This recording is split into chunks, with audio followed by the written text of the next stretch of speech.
Hello and welcome again to MotorWeek 88. We're glad to have you with us. This is Honda's latest version of their smallest American offering, the Honda Civic. Looking at it, it's hard to believe Honda's only been in the car business since 1962.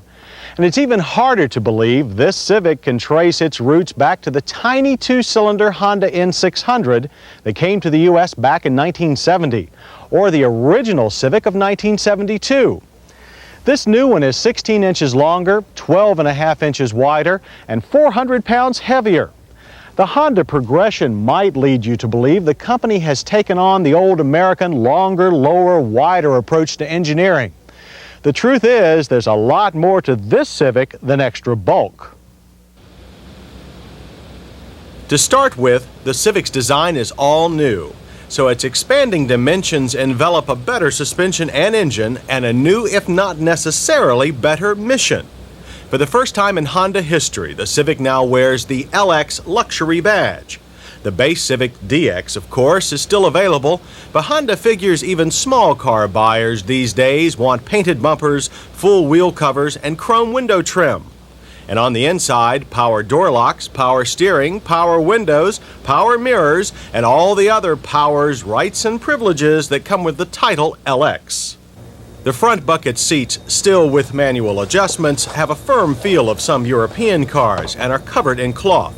None of our drivers complained of too little support or too little front room.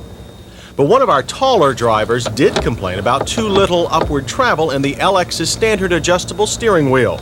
Just goes to show you, the more features you get, the more you want.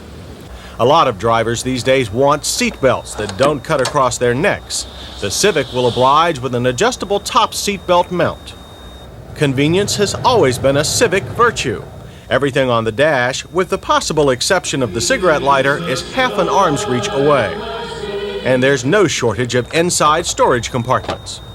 The dash looks more like a collection of bolted together parts than a single unit, but plastic quality is good. Textures are consistent and rattles non-existent. Instrumentation is large and clear, and while there is a tachometer, this cluster has no readouts for volts or oil pressure. At the rear, back passengers also benefit from the Civic's new dimensions. There's more headroom and shoulder room than in previous Civics, and 3-point seatbelts are standard. The back lid opens at bumper height, and the new Civic's rear suspension allows for a lower cargo floor. As you'd expect, a split folding rear seat is standard equipment. We were just as impressed by what we found at the other end of the Civic. While a 1.5-liter four-cylinder wouldn't normally get anyone excited, this one makes a whopping 92 horsepower, thanks to a new 16-valve cylinder head design. Unlike many other 16-valve fours, this one uses one cam instead of the customary two. And while we can't support it with figures, our ears tell us this engine is a bit quieter than the 16 valves from Toyota and Volkswagen. But we do have numbers to prove the little four really gets the Civic moving. A quarter-mile romp took a mere 17.5 seconds and ended at 78 miles per hour. 0 to 60 took 10 seconds, pretty quick for a luxury version of an economy car.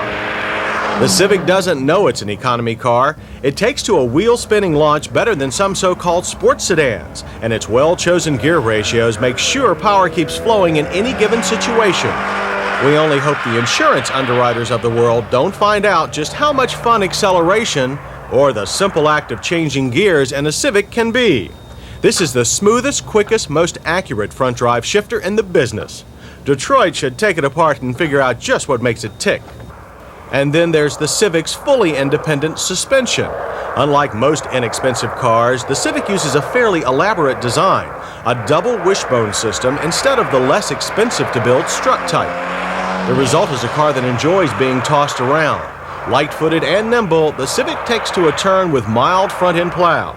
The rear end will tuck out if you lift off the gas. Standard power assist is a bit overpowered for our taste. Even so, the steering is very accurate. We can't think of a small car that responds to steering input with a more precise feel. As for brakes, the Civic also gets fairly high marks from 55. Our car stopped with a short 108-foot average, and the brakes seem to improve with repeated stops. One negative point is a touchy brake pedal. It takes a very careful foot to keep the brakes from locking in a panic situation. Once you have the hang of it, though, the pedal has a secure, solid feel. In more noticeable matters, the Civic's ride is a tad on the firm side. It's controlled rather than cushy, and far superior to previous Civics, which transmitted a lot of clunks and thumps through their torsion bar front suspension. The Civic LX 5-speed is EPA rated at 33 city, 37 highway. Our disappointing figure of 30 could be a result of our car being too new. Its odometer showed less than 800 miles. The Honda Civic sedan starts at $9,935. An LX with typical options comes to $11,029. Not bad for a car with so much luxury to offer. In our safety check, the Civic fails to have front passive restraints or a 5-mile-per-hour rear bumper. And no car in this small class has anti-lock brakes. The Civic hit us just right with its improved interior space, the crisp feel of its controls, nimble handling, and good acceleration. Misses include over-boosted power steering feel and a brake pedal that was too touchy for easy control and panic braking. For comparison, the Toyota Corolla sells for a slightly lower base price, but it lacks the Honda's nimble handling and crisp feel. The only thing the Corolla has going for it is a somewhat softer ride. We're glad to say that Honda hasn't lost its way. While the longer, lower, wider syndrome proved to be a sickness for the American car industry, it's a sign of health for Honda. This bigger Civic is the best one they've built yet, and it's the best small car available today.